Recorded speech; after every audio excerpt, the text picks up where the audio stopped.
Fellas, if you anything like me, you're super picky about who cuts your hair. And I don't go anywhere else except for House of Barbers. Located right across the street from Marist College on Route 9, go see Sal and his crew. They will take care of you no matter what your needs are, and they'll even give you hot towel shaves. House of Barbers right there on Route 9, 845-232-5036. House of Barbers. Go make an appointment today or just walk in. House of Barbers.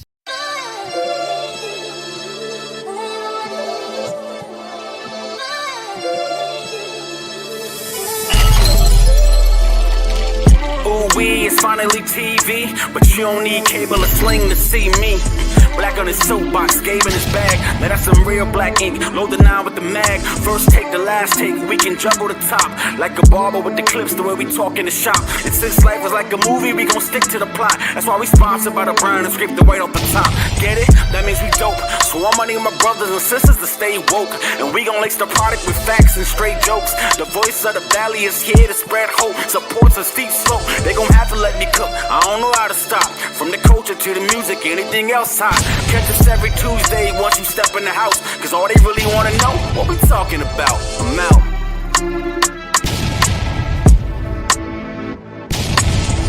Ooh, and here we go. Another episode of What We Talking About.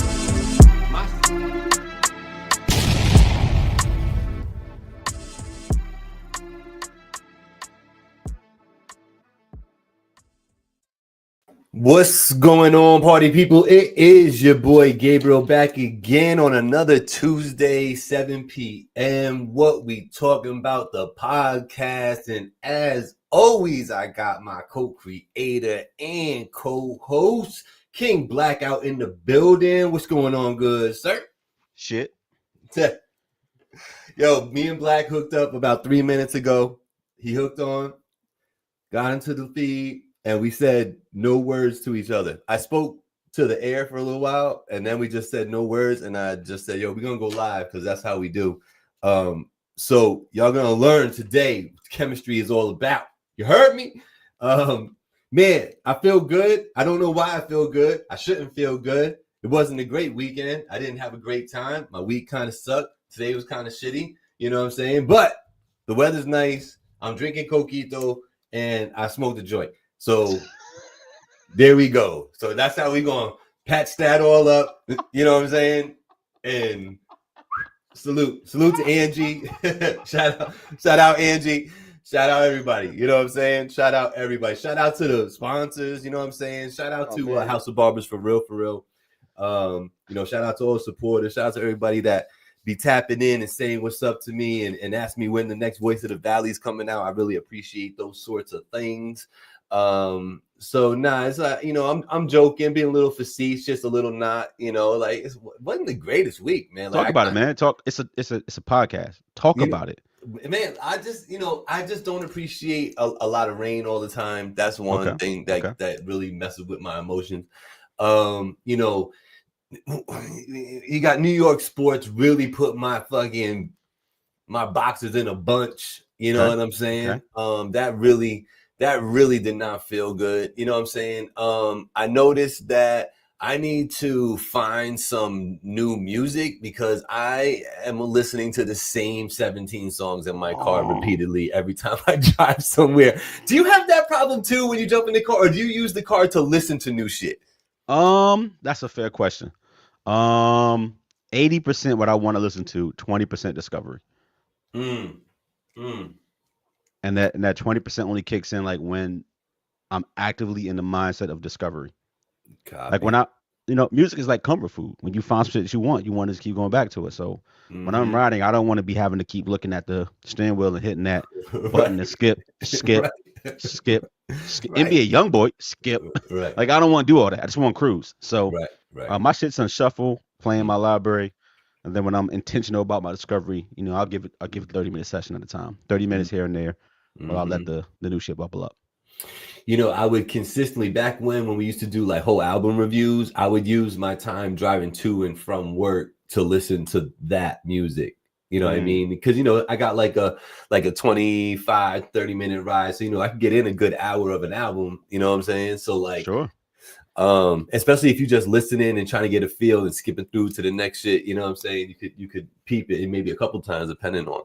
But yeah, man, I gotta like, Talk you about know what? I feel like my mind is a little bit more open. My ears are a little bit more open to different genres of music. So like I'm not like really pigeonholed into just hip hop like I was when I was younger, which was to a detriment. I'm, completely honest and just, hindsight being 2020, it was a detriment to my development of my own like library of music and what is and what, what was and all that shit. So in recent times, I've, really been expanding my musical taste, so like I'm okay with finding something new, you know what I'm saying? But when I tell you I've been listening to the same like 17 or 20 songs in my car every time I get in that bitch, I am not lying, Black. Like I believe you.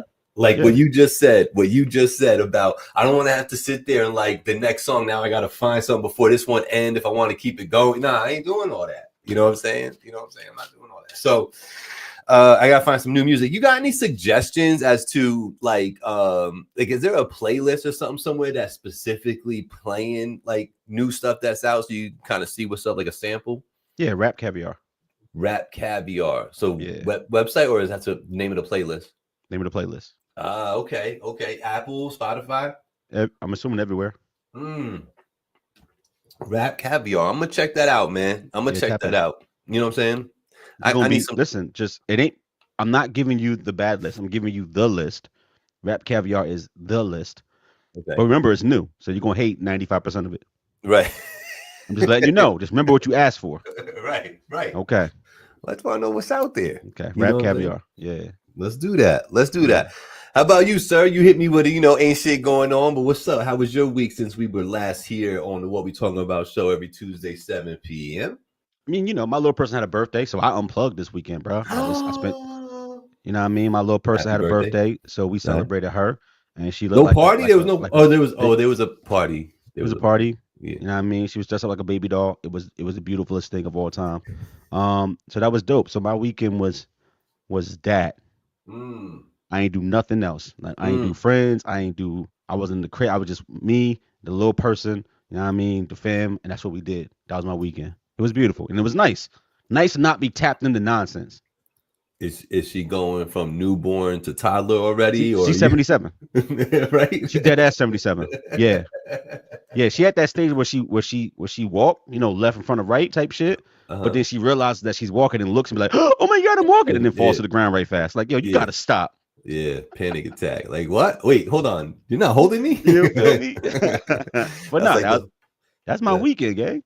Oh, I feel you. So you proud papa. So let's dig into this other thing you said. So there was a party. So was it like family? Was it? Yeah, it's family. Okay, gotcha. So there was just family. No podcast partners. There was nobody who was not related to her in that room. Copy. That's beautiful, man. That's beautiful. That's absolutely beautiful. God bless to that. So yeah, I did a wedding. On Friday. If y'all don't know, maybe I don't talk about it enough because quite honestly, I used to get hit up by some of these supporters and listeners every once in a while, like a few years ago. And I think I was talking about it more and I just don't talk about it anymore. But y'all do know I'm like the premier event host in this area, right? Like, period. There's nothing else to talk about. You know what I'm saying? After me, it's you. Pretty much, yeah. Like I do this. I really do this, So a lot of weddings in my day, album release parties, sweet 16s, you know what I'm saying? Birthday parties, company events, things of that nature. I've hosted it all. But yeah, if y'all ever need that, like reach out, man. Cause I know some dope ass DJs and, end up connecting and we can make your event really, really dope and memorable. You know what I mean? So just make sure you're reaching out. If you ain't know, now you know. The Instagram for that is the real MC Gabriel. If y'all don't I don't talk about this enough, man. I really, really don't. Plug your shit, gang. Plug your shit. You know what I'm saying? Why am I not ever plugging my shit? Yeah, plug your shit. Shout out to everybody that's tapping in. We do appreciate y'all. What's going on, Jay Arroyo? Man. Yo, I'm ready to get out of here. I ain't gonna hold you, dog. I'm gonna keep it a buck. We could do this show. All right. I'm already on vacation. My mind. I'm I'm already where the sun is. When you going? In the next week. Mm. I'm out of here. Again. I'm gone. You blessed for that. You I'm blessed gone. for that. Fuck out of here, bro. So can we at least continue the worst podcast on the internet for a little bit before No, you that's get what I'm out of saying. here? No. What I'm saying is, yeah, I'm with it. I'm just letting you know that if my takes is trash the next week or so, Uh-huh. it's because I'm checked out. Oh, you checked out, all right. But listen. Go ahead. All right. I don't know what the fuck that was, y'all. Listen to this. So Jay Arroyo, my man, and Remy Hendrick, he said you always on vacation. That's what I do, bro. Yo, congratulations. Can I get my 250? Like, what you mean hit your secretary up? That's weird. Congratulations to the homie. The homie is now a big boss at his place. So shout out to you, Brody. Big boss. I saw. Yo, can I get a job? You know what I'm saying? Like, I mean, Black ain't got no job for me. You know what I'm saying? Maybe plug me in, bro. Where you at? Where I gotta move to? Can we talk about the elephant in the room, man? Like, cause I owe 5 singles about this shit already. To shout out to Rock. You know what I'm saying? Shout out to Rock's Kitchen. What's up? What's the elephant? The elephant is the Knicks losing, and me, you, and Jay Arroyo's in the room right now. And Remy Hendricks is here, and he was talking buku shit about them Knicks, and they lost. And I feel like it's all his fault. And I never want him to watch basketball again. You're never allowed to post about my Knicks ever again, Ram. I didn't like that, not one bit. Not one bit. He's a hater motherfucker over there, man. Yikes. Listen, yo, they fired Tibbs. They did. I'm not kidding. They really did. I don't know where we go from here. You know, I heard that Mike Malone's available. I heard that. I also heard that we're trying to get at Spoelstra, but I don't see how that can happen. Not gonna happen. He'd be an asshole to leave Miami. He's a king over there. He's a king over there, and he's locked in with Pats. So like, nah, he's set for life. When Pats leave, guess who's next? Right, president of operations. Right, then that's when he'll stop coaching. Yeah, man. Yeah. Listen, you think so? Jay Arroyo says we weren't even supposed to get that far to that round. You think we got lucky beating the Celtics, Jay? I don't think we got lucky beating the Celtics. I think we just hit them with a couple left hooks when they wasn't expecting it.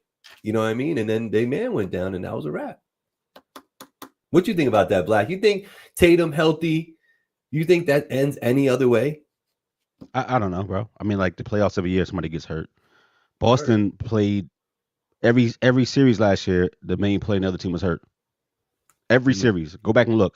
Mm-hmm. Every series, the best player in another team was hurt. So, like, does that not count, or does it count? Like, it's the playoffs. What happens? Right. It's the nature of the game. It is the nature of the game. Vanessa says the coach wasn't the problem. No, he was. He sucked. He sucked. He didn't know his rotations. He was. You're not supposed to be experimenting in the playoffs. You're supposed to already know what your Swiss Army knives look like, who your best stoppers are. You might pull somebody off the shelf who ain't played in like 3 weeks, but you already know what that person can do. Tibbs was throwing shit at the fucking wall. Everybody stomping up and down the floor like their feet was 20 pounds each. Right, Jay? I feel like this team just could not get back on defense, man. I got what you said, bro. This team, like, first of all, I told you before, it's hard to watch for me because, like, I detached from basketball, got, invigorated by it again when the Knicks started being, like, decent to watch again and not so frustrated. It is so hard to get used to the way they play ball nowadays with, the continuous 3-point shots, the no crashing the boards on offense, like, just like letting one dude dribble around all over the place. And then when he finally passes to you, you just pass it right back to him. He dribble around for another 10 seconds. You know what I'm saying? Like, I'm not used to that shit. This team, man, frustrating because I'd never seen a Knick team play such bad defense, bro. Like, for real, 2/5 of our starting lineup was incapable of playing just average defense. You know what I'm saying? Like, and that right there is what I think killed us. Because even in basketball, I do think defense is a key component. It might not win championships like they say in football, but it's a hell of a piece in that equation. Wouldn't you agree with that? Mm-hmm. Right. So here we go, man. I don't know. I don't know if firing Tibbs it was going to be it. I just know that he definitely, if he knew the rotation, bro, the rotation in his head was just it was ill fitted. You know what I'm saying? Like what he had going on in his head was not translating in real life because these players were tired. You know, these players were underutilized to the point where when you're gonna throw them in, now you're throwing them in, and they ain't even seen the court in the last, you know what I'm saying, 2-3 games. You know what I'm saying? And now they got to get on the court and shit. So I don't know. I think it was a little bit of everything. Sometimes, you know, you can't fire the whole team, so you fire the coach. I think this might be one of them situations, you know, but yeah, we're gonna see. So shout out to the Knicks, man. They did have a good season. They made it interesting. Gotta, you know, I give them props for that. I agree with Jay Arroyo. They got burnt out, you know what I'm saying? And there was no beating a team like the Pacers that was just that strong, shooting that well, willing to play defense, sacrificing, you know what I'm saying, getting open looks. You weren't going to stop that. You know what I'm saying? So, yikes, man. Who you got? You got OKC 4-0 or 5-1? I don't know. I don't really care. You don't Maybe care? Thunder in 4 or 5, but I don't. It's Oklahoma City, Indiana. I mean, I don't give 2 fucks. That's true, bro. It's true. The NBA lost on this one because if it was the Knicks, it'd be different. Yeah, you know they what I'm down saying? bad. I don't care. Speaking of NY, bro, is Joey Badass the new king of New York? No, he's not. Flat out, no. No. Hung out on your side of the river. Okay. You know, peace, Jay. He's got big claims right now, and I think people are just feeling him for the way he was able to handle himself against these West Coast folks. I did. What was old boy's name? You had mentioned not Ray Vaughn. Was that the name? Is it Ray Vaughn? Yeah, Ray Vaughn. Ray Vaughn. So I ended up hearing the track, and I gotta agree with you, man, for real. He might have one of the better ones, bro. Like for real. So shout out to you on that call out, because I like when I heard it, I must have heard like a snippet on Instagram. So I was like, let me listen to it for real. And when I did, I was like, all right, I gotta make sure I go back and tell Black, like, yo, I peeped it. You was right. It's good. Yo, what's going on? Mr. Catchwreck in the building in the studio. Wednesday, 7 p.m. What's going on, Bunky? Thursday, 7 p.m. We're gonna be joining Bunky. Shout out to Bunky. And we finally locked down the date. What was it? The 26th? We're gonna do that? Yep. 26. We're gonna get down to tea time with Bunky. So make sure you tap in with us and her on that Thursday. We'll get it in that way. Man, everything is just, there's been things going on in the world here and there. Shout out to Blaze 'em Up Radio and everybody listening on the replay of this podcast right now. Shout out to DJ Poppy Blaze. Diddy trial, you been keeping up? Not at all. I gotta say, like, I'm glad you said your disclaimer before. You definitely trashed. What is this? What you want me to say right now? You ain't been. Listen. What do you mean? What I want you to say right now? The Knicks lost. Okay, that happened a week ago. Joey Badass ain't the king of shit. Mm-hmm. They've been crucifying Diddy for 3 weeks. I'm burnt out on it. And how about Trump? You know, with the pardons. How about? Let's talk about the pardons then. Let's go. Let's talk about some pardons. What you know about the pardon? What's got you up in arms, if anything, about these pardons in that conversation? Because I'm not as up in arms because it's him, and I kind of expect, you know, craziness. But what's your perspective? I'd like to know. I can't wait till he release Derek Chauvin. And to see if we just sit here and take it. That's a hell of a take right there. Am I wrong? Bro, they already pull funding from Harvard and shit like that for being anti-Semitic. And the reality is it's just people practicing free speech. Mm-hmm.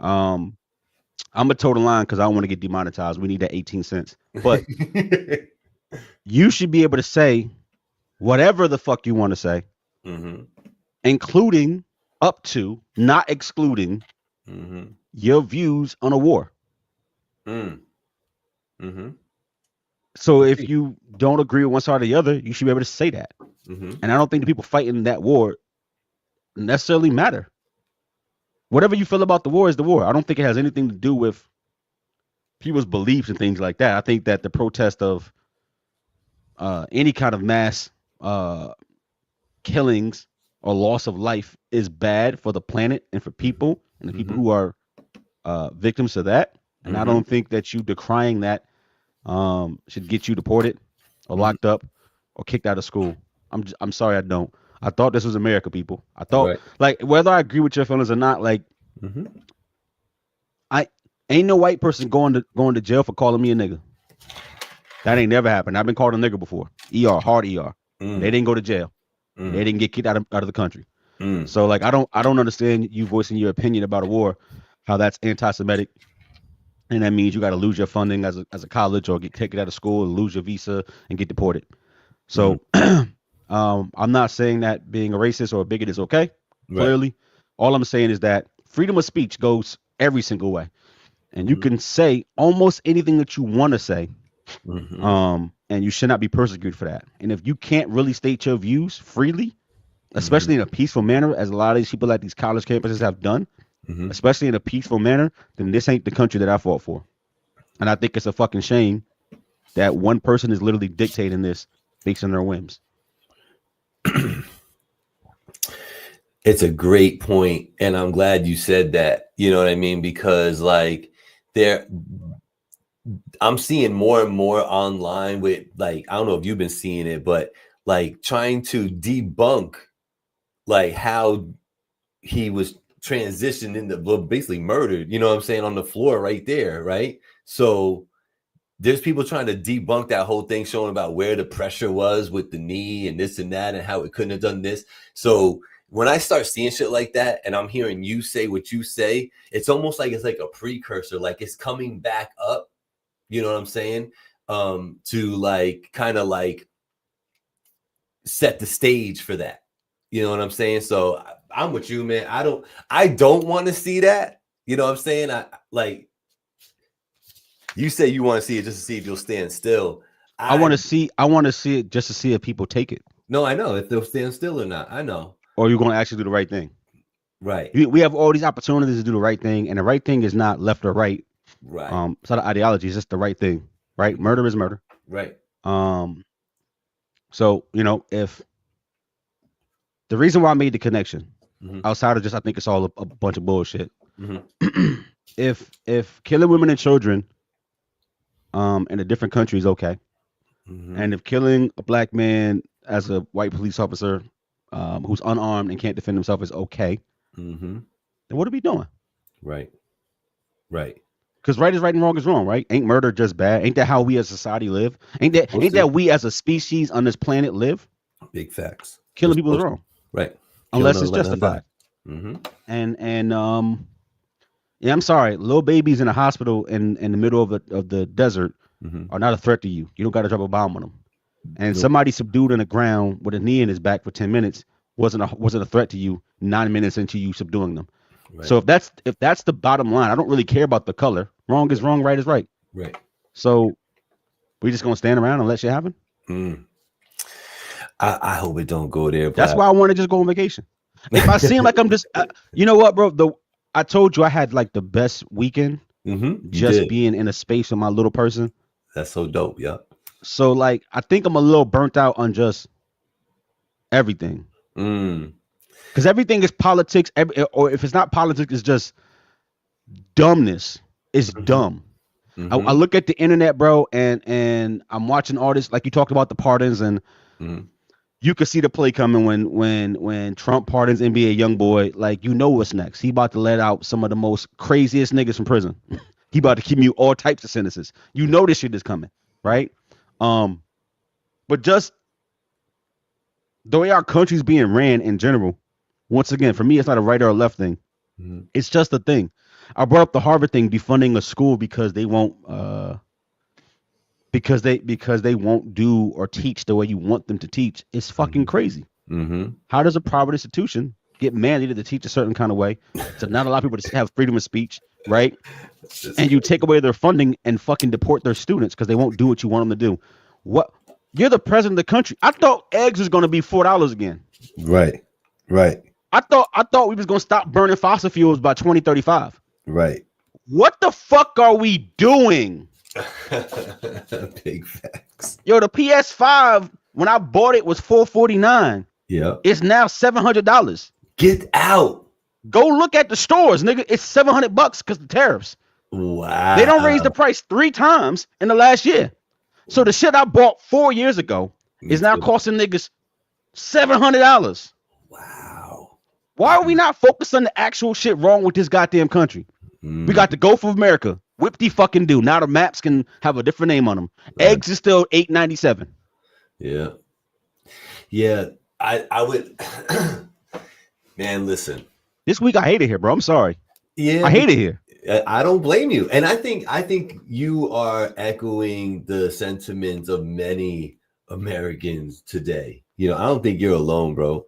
You know what I mean? I really don't. And I think a lot of us are kind of, like you say, kind of burnt out on it or just frustrated with it. I would use that word too, because I think it's almost triggering now. Like it's like enough already, you know, like my cup floweth over, you know what I'm saying? Like, now I feel you and I can respect it. I respect it. I don't know. Sometimes, bro, and I think I represent a part of the population as well, where I say like, man, like I'm so freaking caught up in my like day to day and my marriage and my house and, you know, my puppies, bro. Like, so I'm just oblivious to this shit sometimes, man. I'm just like, and I'm watching the news in the morning, drinking my coffee, and I'm so numb to this old lady got pushed down and raped in the alley. You know, 2 kids shot themselves up the block and the innocent little girl got hit. 11-year-old falls from a fucking second story. It's like, what the fuck? Is anybody watching their kids anymore? Like, you know what I'm saying? Like,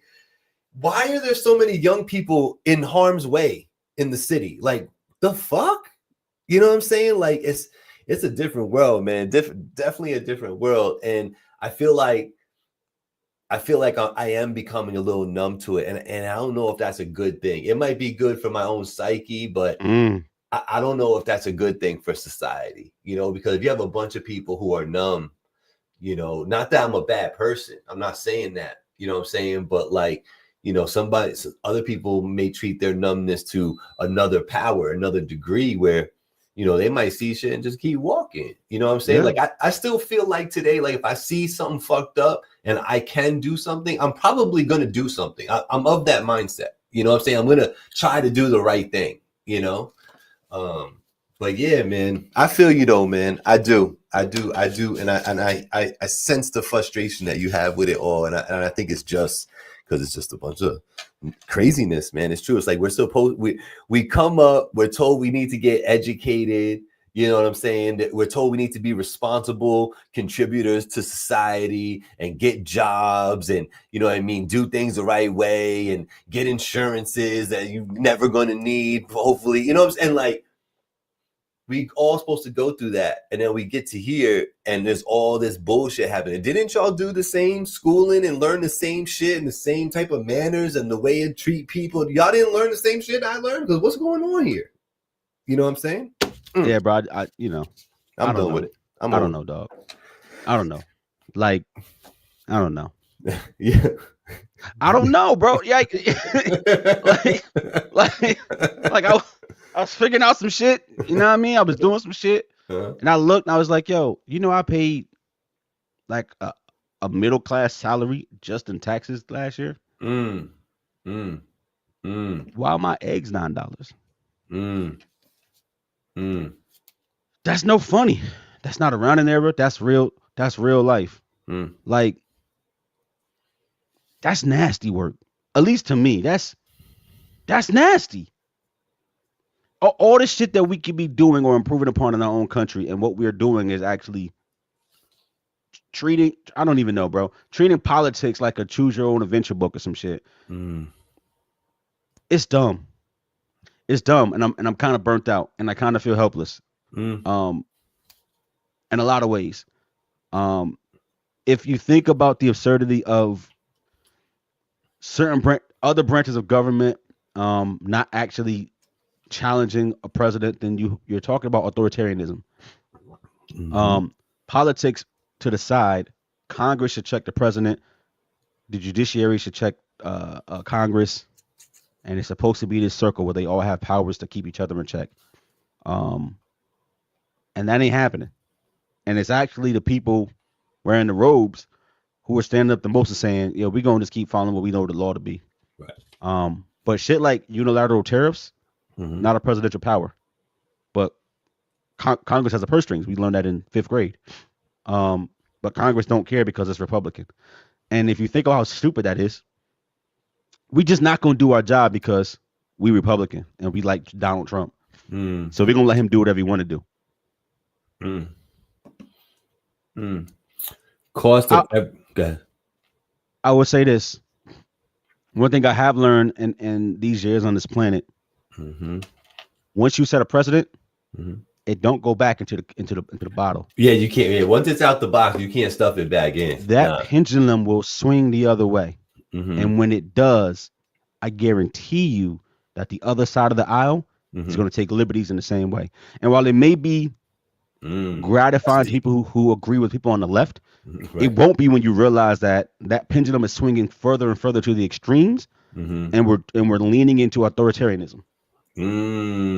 This country is not founded on one person dictating things to us. Right. That's why government is set up the way that it is. This is bad.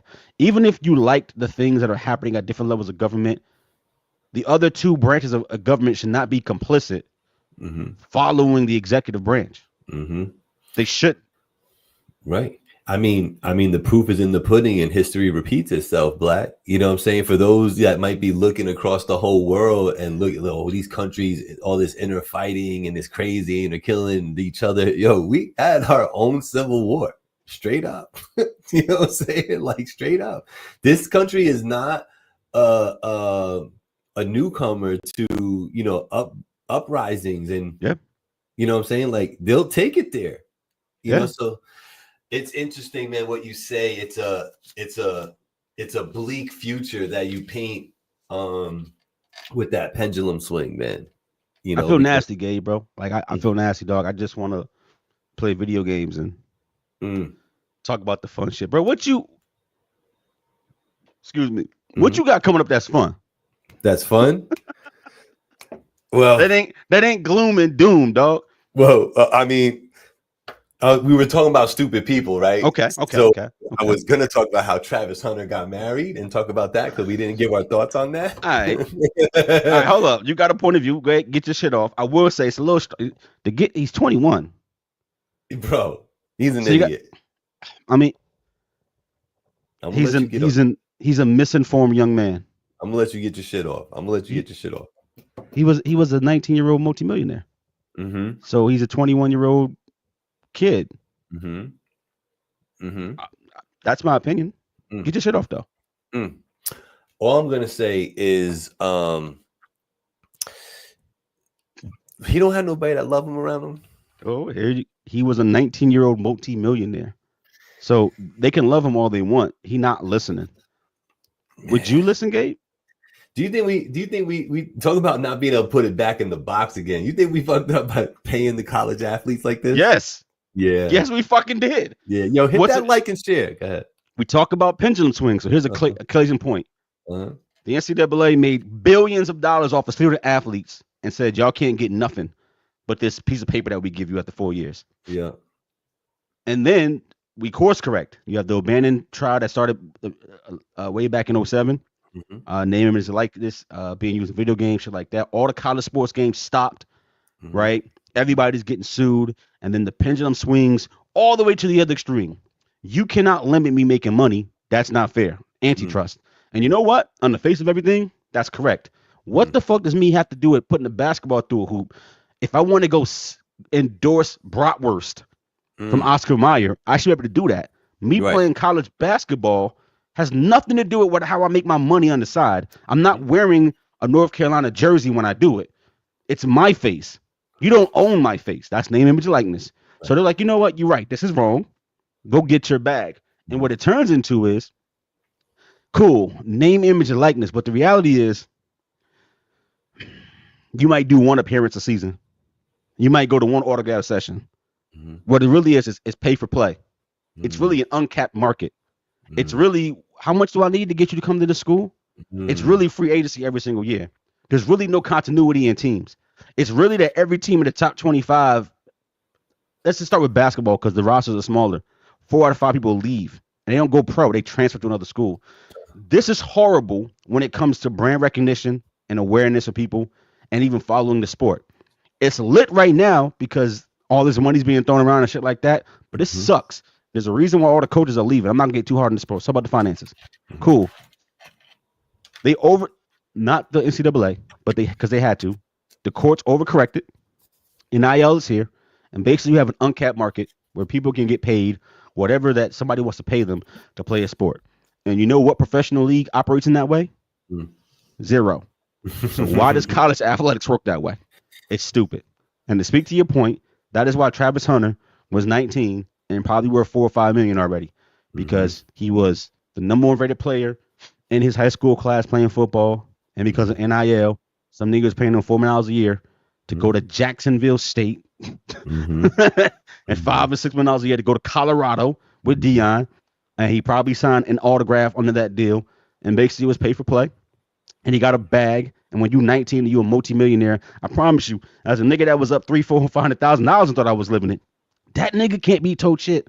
And that little girl got his hands up his fucking jacket so goddamn far.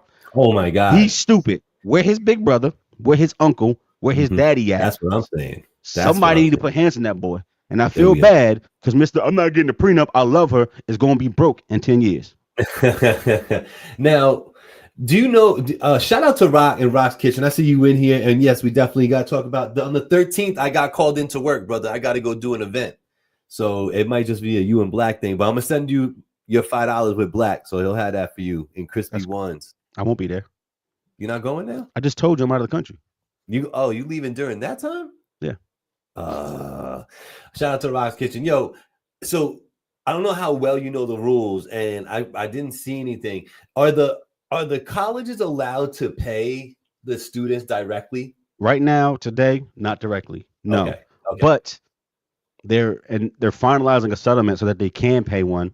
It's been agreed to by all parties through mediation. And I believe the NCAA or another governing body have to just sign off on it. So the thought process is in the next month or two, yes, they will. And they're doing a revenue share system. And I think the big conferences are capped at $24 million a year in compensation. Okay. So they're going to be able to pay the players directly. But that's also not stopping the NIL deals. So these kids is about to be filthy fucking rich. You're going from $2 and $3 million a year for the best prospects, probably to 20, 30, and 40 million. Yeah. For like one dude. Nobody else is gonna be making pennies. It's gonna get nutty. I think that because they need a salary cap. I think because there's a payday at that level now, I think you're gonna see a lot more kids vying for those spots. So it may make it more competitive because I think more kids that are actually nice that are like, I don't feel like playing. You know, I'm gonna go make some money. Y'all fucking around. You know what I'm saying? Now It's go ahead. No, I was gonna say now that person's gonna play. It's competitive. What is happening is people are staying in college, and you would think that's a good thing, but it's actually bad because they're staying in college but not finishing degrees because every year they're transferring to another state, and the credits may not even go with them. Got you. So you got niggas in college for 5 years at 5 different fucking schools and can't finish a degree. They got 27 credits and shit. Yeah, so like it sound lit like, oh, they getting degrees. No, this nigga flunked econ because every year he learning a new playbook. Like, nah, it's terrible. Look at Shador, went from getting nearly 20 million to signing his 5th round deal, making $1 million a year. It's like he took a pay cut to come to the NFL, bro. He did, but his daddy Dion, so it don't matter. It don't matter. You know, like I said, I wish him all the best. You know what I mean? I wish him success, health, and happiness, and all that. I would like to see him be dope in the NFL. You know what I'm saying? And because I think that would put a little egg on the face of a bunch of people. You know what I'm saying? Like I would like to see him do well. I just don't know if he will or if he'll get the opportunity to show that he can be that very soon. You know what I'm saying? So we'll have to see. What do you think about Shador? You think he'll undo it? If you had to I say don't know. it? I'm not invested in him. I don't know why people are. I mean, let me rephrase that. People are because he's Dion's son. That's what I was gonna say. But he got another son named Shalom. We don't seem to give a fuck about him. He also went into the draft this year. He's also playing for the for a team in the NFL. I think for the Ravens or some shit. And we ain't talking about him at all. So I'm not invested in somebody who's been rich their whole life. And that's not even a knock. It's just I'm not invested in his prosperity because I don't think he's gonna do extremely well, and I don't think it really matters. And I know that might be like a negative take. And look, deep down inside, that man may love football and want to be the best. Right. He just never, watching through my limited view on the screen, I never felt like he was hungry. Wow. I watch the things he does, the ancillary shit, the cameras following him around. People being interested is not why I think this way. It's what I see on camera from him. If that makes any sense. He just never. It ain't never about football. Like never. Even when he's on the field practicing football, he's not talking about football. So it's like, I think he's just leaned into the celebrity part of it, which is fine. But I'm not invested in you as a sports fan because I don't think it's really about football. I think that's fair.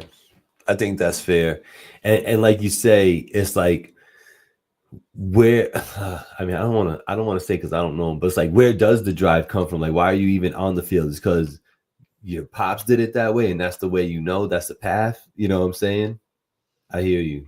I think he's done it 4 years. I think he's out of here. I think he Done plays it 4 3 years. years. Meaning, I think he might stick with the Browns this season. He might. Right. But I think, he's done it 4 years. I think he's out of the league in 4 years. I think he's literally Johnny Manziel.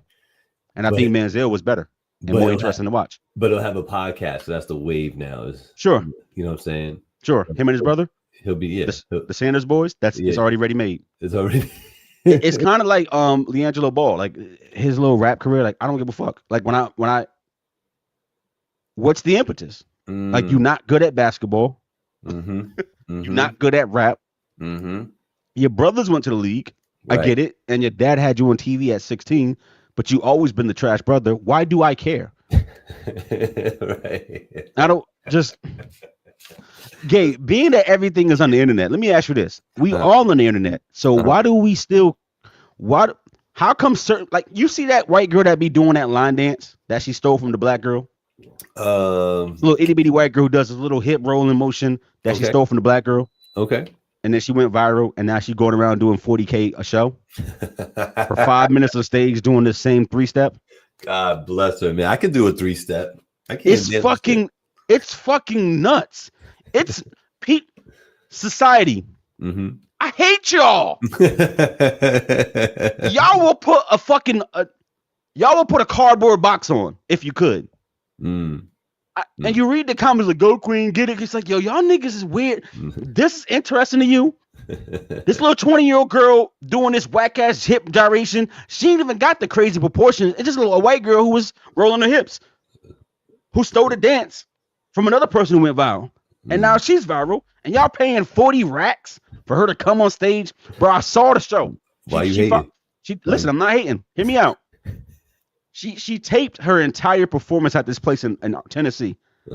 Literally, my nigga. She gets there.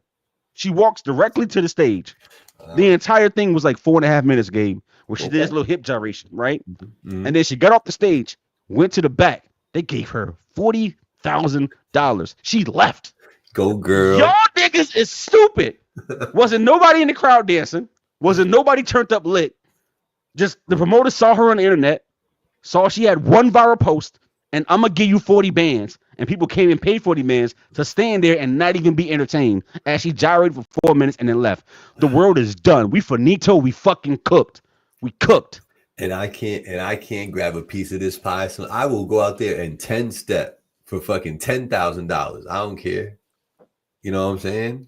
Let me get my little piece of the pie. Listen, Bunky watched all the reality shows. She's seen them grow up on TV. So she's about the Sanders boys. Rock says, Black, I disagree. The kids talk football all the time. The media asks the dumb questions, and then legendary comments come up. So I think he's in defense of the Sanders boys, saying that, hey, it's not all his fault, which I could see because, like, media is always there to get the story and the headline. You know what I'm saying? So I just think he feeds into it more readily and willingly. Hey, what does the media have to do if you leave draft night after being drafted in the 3rd round finally? I'm sorry, 5th round finally. You go to the club an hour later, you know what I mean? You with Sweetie and them standing on a section, getting lit, throwing bottles all around. The media didn't make you go to the club and do all that shit. Everybody else who got drafted, you know what they did? They flew out to their fucking team headquarters. This dummy went to the club all night. And I'm not knocking him for celebrating, but once again, he's not even 21. He's 23 going on 24. He's a super grown man, right? You already know the optics on you is bad. And what you do after falling to the 5th round, because niggas don't like how you give it up, you go reinforce the negative stigma about you by going to the club and being on fucking IG Live, turning up all night with rappers and shit. So the same shit that I'm saying is what everybody's saying about you. You know what the white quarterback was doing that night? He prayed with his family, got on a jet, and went to the practice facility. So when you got to Cleveland, the nigga who got drafted 4 rounds ahead of you, Jackson Dart, was already there, already taking reps, and already had the playbook. So when I say you look like you don't care about football, I'm not talking about the questions from the reporters. I'm talking about your actions. And I'm not even knocking it because you grown, do what you want to do. I'm just telling you that I'm not bought in because I see you do shit like that. You're gonna have a lot of egg on your face when he's leading the league in touchdowns. I don't give a. I'm not gonna have this much egg on my face because I could give a fuck whether he succeed or not. That nigga's in Cleveland. Now if he become the quarterback of the New York Football Giants, I'll give a damn. But until he does, I don't give a flying fuck whether Shador, Shiloh, Superman, none of them niggas get off or not. They already set for fucking life. I don't give a flying fuck. It's true. It's true. They are set already. They was Niggas before they is got set. here. They was before they got here. Man. And then their teammate goes and gets married. I don't know. He's a fool. Yeah, he's a fool. But he's young. He just turned 21. I think he turned 21. He's just young. Got some ass. She got him open, and he gonna be broke. She taking that nigga. Ain't no way in hell. I'm sorry, brother. I gotta say this. Ain't no way in hell you finna do 60 years with that woman. I don't care what bridge you try to sell me. Yeah. I don't think they getting 60 years in, Gabe. They doing 60. No, I would vote against no. My bet would be with no. Fan doing me up, dog. I'm taking them odds all day long. Them niggas ain't gonna make it 6 months. Fuck out of here.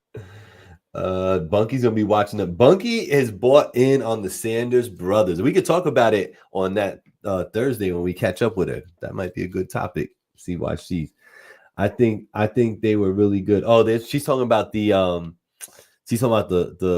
little girl that did the show. I think they practiced hard. They're really good. They practice hard. I ain't even talking about their talent, Bunk. I mean, I watched the boy play. I said here on the show, that nigga nice. All I said was my point was I'm not invested in his success or not because I'm not. Yeah. I'm not either. I'm kind of neutral with him. You know what I mean? Like I said, I would like to see him prove the people wrong that are coming at him, like you and all these like other like sports people that were like getting on him. How am I coming at him? Why you lump me in? It's like, yo, sometimes I swear to God, y'all be killing me. It's like you don't hear my take. Gabe, what did I just say? Did I say he was not going to be good at football? No. You say he's going to be out of the league in 4 years. So he's going to be out of the league in 4 years. What's the average NFL career, including quarterbacks? Probably like, I don't know, 18 months, 2 years. It's 2.5 years. Yeah. Google it right now. Ask Alexa. I knew it was a half. So like, yeah it's 2.5 years. That includes quarterbacks. I'm saying that most niggas in his position fail. When you a 5th round draft pick, you typically fail. When a team that drafted another quarterback 4 rounds earlier, you not set up for success is my point. All I'm saying is he's not set. He could be better than the niggas on the bench. He's still not in the position where they're gonna be like, yo, as a backup quarterback, the shit that comes with you, the baggage, ain't worth it. Look at motherfucking. We got a prime example, right? Colin Kaepernick, out of the league at 29, not because he sucked, but because I'm not finna bring you in as a backup, even though I may need you as a backup, because the media is going to be on your ass every fucking day. You're not worth the headache. So what I'm saying is he's not in the position to win, and he's not helping himself with his actions. Whether he's good at football or not was not my point. That's why he talked to sports. People don't want to even hear what you're saying. He's good at football. Most accurate quarterback in college football last year. I noticed that. I watched the games. He's good at football. I'm saying that he's arrogant. It comes across as arrogant, right? And he puts himself in bad lights all the time with the things that he does outside of the football field. That's what I'm saying. Plus, he's 6 foot tall. and he don't have the strongest arm. So people want him to fail. So if you want him to fail, and he's arrogant and you don't like his personality, right? And he's doing shit like going to the club on draft night, it makes you not want to root for him. That's not me saying he sucks or hoping that he fails. I'm telling you that it's likely that he will. That's my opinion. It's likely that he will be out of the league in 4 years. Not that I want him to not be in the league in 4 years. There's a difference. Right. We Y'all gotta get my potted. takes, man. Y'all be killing me. Yo, we potting over here. You potting. I'm potting. Black be telling me all the time, yo, you gotta be potting more. And then I be doing shit, and look at him, emotional. Potting, bro. Emotional. Look at him, emotional. Yo, listen, potting. What's up? Talk about it. so Travis Hunter. Yeah. My final take on that is way too early, my bro. You definitely should just be out here playing the field, living your best life until you about 32, 33 years old. And then that's when you boo up the girl that stuck around through all this shit and went through ups and downs with you. And you know what I'm saying? And like came back after you fucked up. That's the one you talk to when you're 33, bro. But Gabe, he met her, and they started going out once it came out that he was the number 1 rated junior person in college. I mean, in high school. So when he became number 1 rated 11th grader, that's when they started dating. Oh, okay. Ain't that getting it out the mud? Got it right out the mud. My whole 4 years ago when I was living at daddy's house. You know what I'm saying? Like, come on, man. Stop. Yo, Shorty found out that you was the best football player in high school in 11th grade like, and attached herself to you. And you think she been down since day one. You are a fucking fool. You're a fucking fool. That's what I'm trying to tell you. You know what I'm saying? Vanessa agrees. Rock agrees. There's not 60 years in the future. But he did say that first round dude's supposed to go to the facility, but fifth round, maybe not, because they're not worth as much. If you don't know, listen, bro. If you don't even show the ethic to want to beat out the nigga that got drafted in the first round, you already lost, my nigga. Jackson Dart got a $28 million guarantee in his contract. Your contract is guaranteed for $900K. It's nothing to let you go. They got no money invested in you. You got to earn it. You got to beat that nigga. Yo, Vanessa said they have an open marriage. Could work. Yeah, they do. I'm sure they do. Then it could work for 4 years then instead of 2. Travis don't know about it though. He think they solid. Oh yeah, no. Tom Brady round 6. No, I know, bro. I know. He ain't Tom Brady. But Tom Brady came out with a very good arm, super accurate, very tall. Won a lot of games in college. We forget that part. I know he was like a little doby white guy, but we forget that he had a strong arm and won at Michigan. He won. He was. People didn't think he was trash. Right. Yeah. Right. He's 6'1".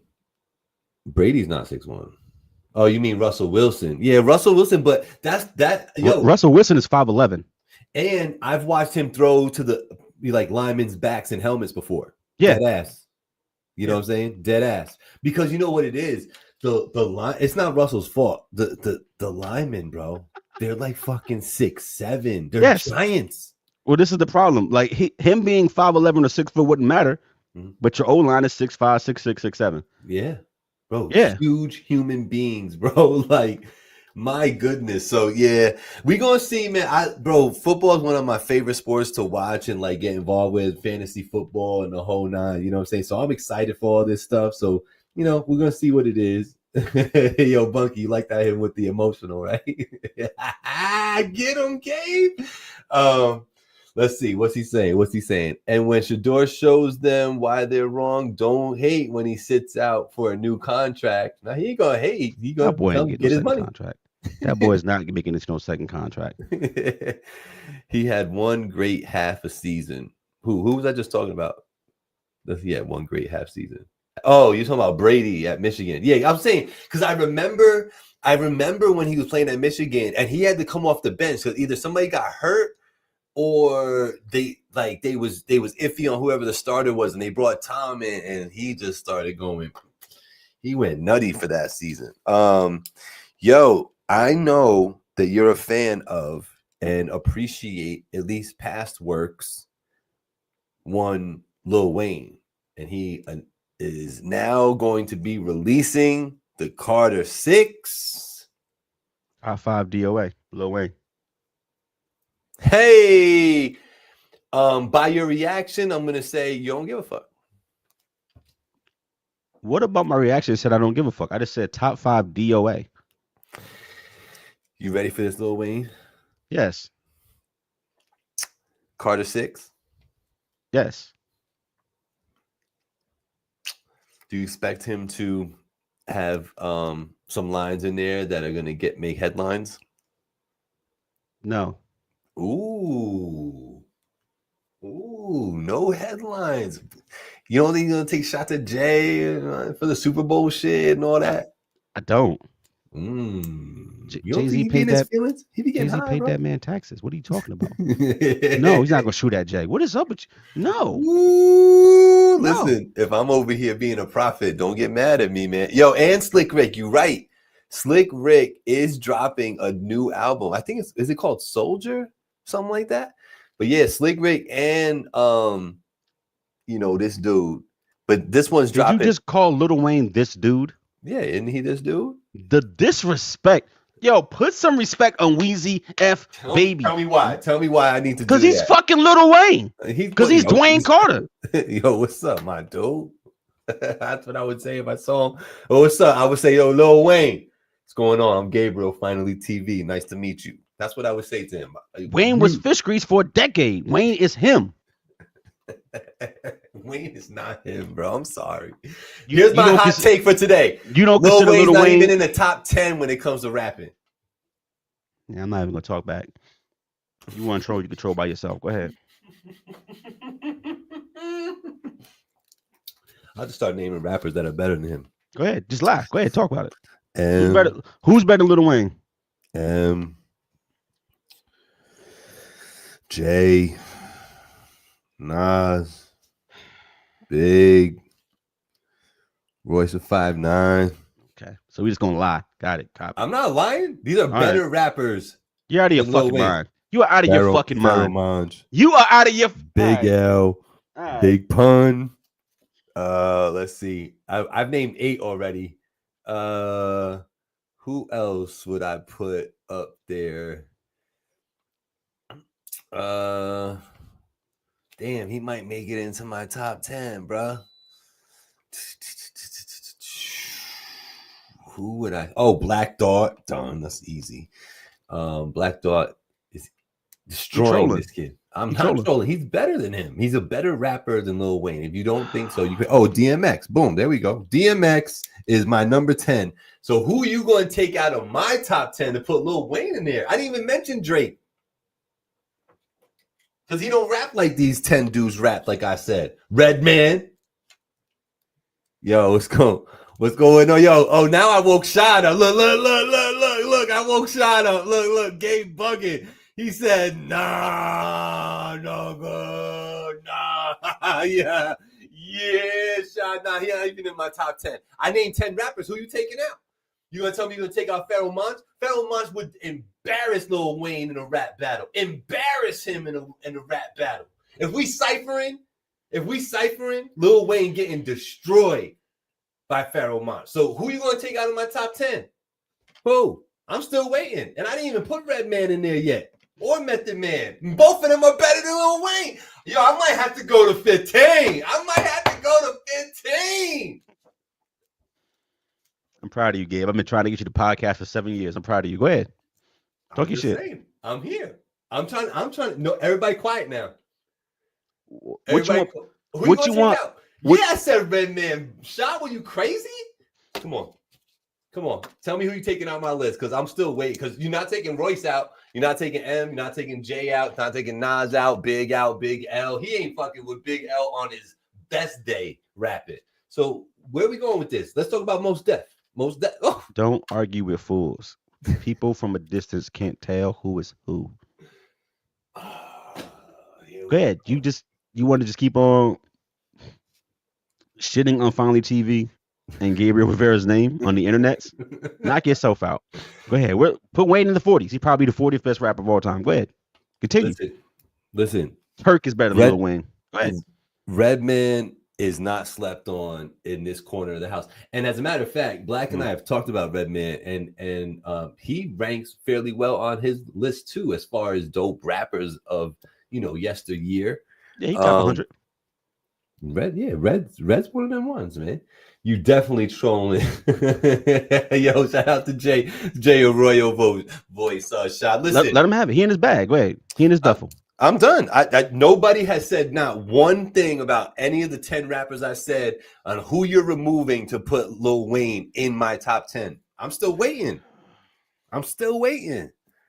You ain't even said none yet. He ain't even named like good rappers like Jadakiss and Fab and shit. He just named a bunch of niggas that Wayne is washing every single time. Who he cannot wash Black Thought, Royce the 5'9", Eminem, Jay-Z, Big Pun, Big L, Biggie. He's not, bro. Stop it. Stop. DMX. You telling me that Lil Wayne is better than DMX? At putting words together, yes. Where's the comparison, bro? Like, what are you talking about? Oh my God. I'm talking about rapping, bro. I'm talking about rapping too. What are you talking about? I'm talking about, do you know what a cipher? I know what it is. I know what it is. You have a particular age where you don't really understand what ciphering is. So ciphering on the street was a thing. You feel me? Like, we used to get together at record stores, you know what I'm saying? And rap battle, you know what I'm saying? Used to go with, what was that bullshit record store that was over there down Broadway? You know how many people got 8? Yeah. Yeah, 2 people got 8. That's how many. Okay. It's not a lot, but it's 2. They kind of look like you. What was your rap name back in the day? I might have ate your little ass up. Pause. All right, let's be very clear here on the internet. You ain't never ate nothing over here. Pause all that shit. All right. Number 2. When y'all niggas don't know what to do and how to get your shit off, you want to talk about my age. Like, what the fuck are you? You acting like a nigga's 20. I came up here in the cypher game. I will rap laps around y'all niggas. Stop playing with me. 3. Pharaoh Monch and Lil Wayne are only in the same sentence when you're talking about rappers with 2 separate names for their rap name. Lil Wayne, Pharaoh Monch. It's the only time they go together. You are bugging. Because fucking Dwayne Carter is him. Stop fucking playing with Weezy F Baby. Stop fucking playing with that, man, when it comes to putting words on wax. Are you cool? Gabe, you cool? DMU. That's what it was, Vanessa. I said DMU. I said DMU. Is you cool though? I'm great. I'm trying to tell you that if you get Lil Wayne on this podcast right now to join us on the live, Mr. I Know Kanye West in Africa, okay? Call up Lil Wayne, get him on the bat phone, have him come up to the live, and I want you to ask him yourself and say, yo, Lil Wayne, you could smoke Pharaoh Monch in a battle in a cipher? And that man gonna be like, is you wilding, man? You got some drip. I mean, got some lean. I can't fuck with no Pharaoh Monch. Like, that's what, okay? That's what you're gonna hear, bro. I know you got bars, Rock. I know you got bars. I ain't fucking with you. Yeah, I had to make Black laugh today. You feel me? All right. Yo, what's wrong with you, man? I'm good at this. You good at this? When I want to be. Listen. Continue. While we're talking about music. Oh boy. Yo, you heard about the Clips and Pusha T and Def Jam situation at all? I don't know what we're talking about, so I'm not sure how to answer that. Enlighten me. So Pusha, the Clips was going to come out. Their reunion, their long-awaited reunion debut, right? So apparently they got a song on there called Chains and Tools or Chains and something with Kendrick. And apparently Kendrick is saying something that, like he's just rapping, speaking his truths and saying what he want to say. And the label didn't want that to come out. And they wanted it to be censored. Clips was like, excuse me, said, no, we're not censoring it. It's just going to go out as is, just a song on the album. Def Jam pushes back, doesn't want it released, forces Clips and Pusha T as separate entities off of Def Jam because Pusha T wasn't going to let it happen if it wasn't like a package deal with both entities being off Def Jam. Had to go over to Rock Nation, and now the song is going to come out or the album's going to come out as intended and as they desire it to be. I don't know. Maybe this has happened in the past and I'm just not privy to it and the internet wasn't a thing back then. But like, bro, have you ever heard of something like that happening like that? I don't know if what you said is even true. I heard the rumor. Yeah, well, I know. Well, who said it? Chris Lighty? My the president of Def Jam? My source right now, all credit due to hiphopdx.com. Well, that's terrible because that's unconfirmed. That's all rumor. Oh boy. Gabe, you rap better than Pharaoh Monch. Listen, you're bugging. I don't know why you're saying that, but thank you. I am pretty dope in my own right. Think about what you just said, bro. Mm-hmm. I mean, that makes sense to you. To answer your question, I'm sorry. I mean, answer the question you asked me. Mm-hmm. I can't say that somebody wanted to censor an album and the artist said no, and then they got kicked off a label. I've never heard of that happening before. Me neither. I also will say now, I don't know that to be true in this case. Yeah, I'm looking at the story right now. Right, I know the story. I know because I know where the rumor came from. But what's the source? Because the Clips just did a whole blowout on GQ magazine, and they didn't even say this, as far as I know. Might have been recorded previous to all this shit going down. This seems like it's pretty abrupt. Okay, Pusha previously confirmed that the album was completely finished by the end of last year. Okay, we knew that. Yeah, so it would make sense that there could have been footage out there, you know, that was older that doesn't really speak to what's happening now. I can see that. Pusha did an interview and spoke on it. So am I right, Shad? Is it not that I'm right? Is the story from what you understand? Is it correct too? Can you corroborate? Yeah, where you see this at? That Pusha said that's exactly what happened. I would like to inquiring minds want to know why we're Absolutely. waiting for that. While we're waiting for that answer, if you're not doing anything on the 13th and you're not going to the Locks concert, maybe you'll consider going to Reason and Ruckus. Go check out Joe Caps. I just did an interview with him on Sunday. You can check that out on my channel right now under the Voice of the Valley playlist. Joe Caps is pretty dope. He's like a funk hop type of dude. It's refreshing. It's fun. He's got a new album coming out. It's called Heavy V. So the fundraiser is called the Heavy V Show and Fundraiser. Heavy V was actually the moniker that his dad went by, and his dad unfortunately passed away, and he had ALS. So it's kind of like in tandem. They are doing an album release party fundraiser, and they're just trying to raise awareness about the album and raise some money for the ALS campaigns that are in the local area. So I thought it was a super, super dope, conscientious idea to do something like that. You know, he's saluting his pops, he's saluting his artistry, he's trying to help other people, and trying to do it with the community here, you know. So I think that's super dope. So if you guys got nothing going on, check out Reason and Ruckus on Friday the 13th, coming up next Friday. Doors open at 7:00. You could, you know, I think it's actually free to get in, and there's gonna be a bunch of artists performing. I know he's gonna be performing. I know your boy Cans is gonna be performing. Probably a few others that are some local favorites gonna be performing, because on his album he pulled out what's homeboy's name? Jig Nice shows up on Joe Cap's album. I haven't heard a Jig Nice verse in a minute. You know what I'm saying? So if you're familiar, go ahead and do that. Reason and Ruckus on the 13th, next Friday, 7 p.m. Donations are welcomed. So where we at? Do we know? Okay? Here we go. Here we go. All right. So what? Can I copy this? Do we need to go see this? Did you click on that link? Yeah, I just clicked on it. All right, so you got it. So all right, so good. Because it's not letting me click on it from here. Is it corroborating the story? Because that's kind of crazy, man.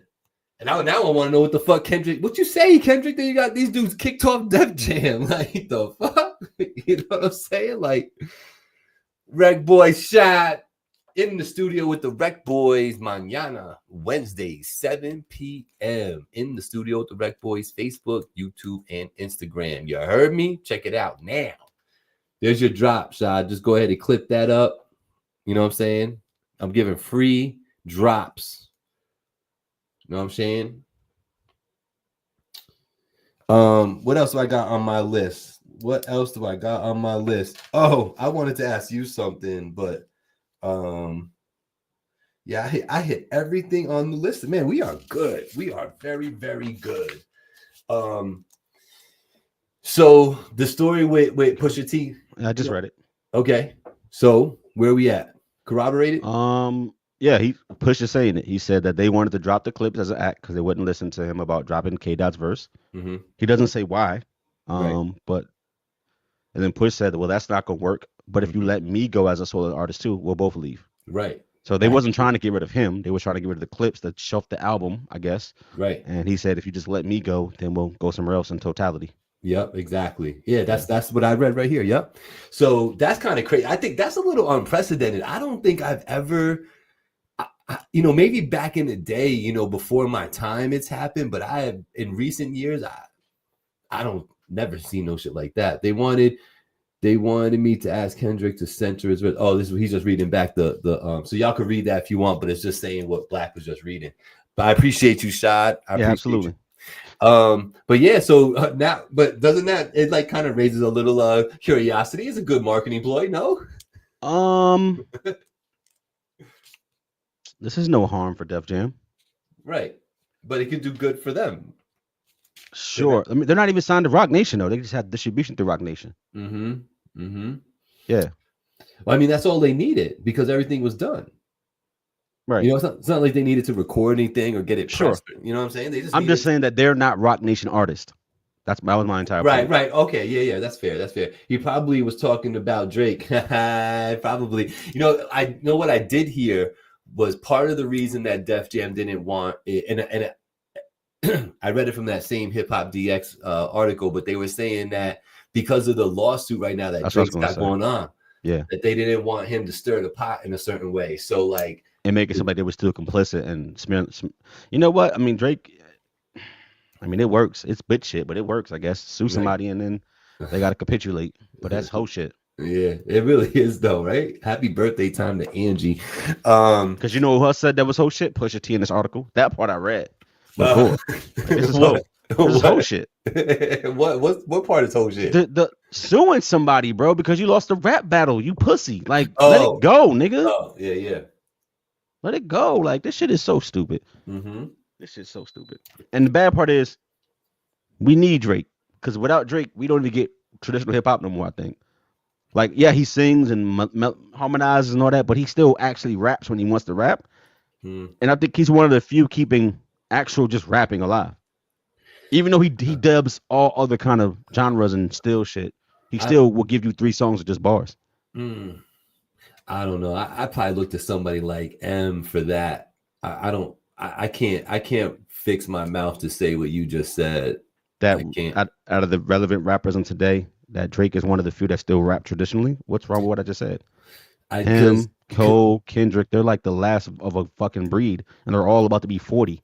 What am I saying that's weird? Yo, you know who I absolutely have solidified into my playlist and my library of dope rappers who I think got some Joyner, bro. Like I think Joyner's a little slept on. You know what I mean? Like he's dope, man. He's dope. Brings a dope sound. I agree. I mean, I'll put you on. No, I know, but I'm telling you that, he's got a song with Jelly Roll called "Best for Me," bro. That shit, like the way he's rapping in that shit from 2 different perspectives, it's super fire. But I think of people like him. But he's also 36. Like my point. What's wrong with the point that I made? The point I was making was that kind of rap is dying, and the niggas that still doing it are older. You said you don't agree with my statement. What did I say that wasn't right? Because Eminem is 15 years older than niggas. Why are you including him in this conversation? I never. Well, I hear what you're saying, but M's still relevant despite his age. He's still if he drops something, it's gonna get talked about and played. I mean, that's a fact. That hasn't gone away yet. You think that's gone away? Yeah, bro. You think? Yes. I mean, even in this day and age, when he put out that the lead single from the death of Slim Shady, when that video, like, it got like 3 or 4 million views. Like, it's like that's nothing. What do you mean that's nothing? In a week or two time? Yeah, that's nothing. Oh boy, here we go. You're Well, so Gabe, so just because you don't understand how metrics work today, don't mean I'm misinformed, sir.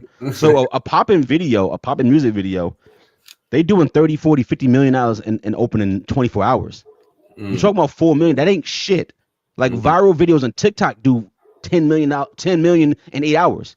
So like, no, bro, 4 million is exactly what I'm saying that it is. It's a bunch of older niggas tapped in. He is not the wave. I'm not saying that he can't rap anymore. No, of course not. We podcasting, but yo, I think sometimes I'll be taking this adversarial stance to what I'm saying for the sake of doing it. 4 million views ain't shit for a music video today, when trash niggas like NBA YoungBoy will do 50 million in a fucking day. Whose next thing is gonna go crazy? Drake's?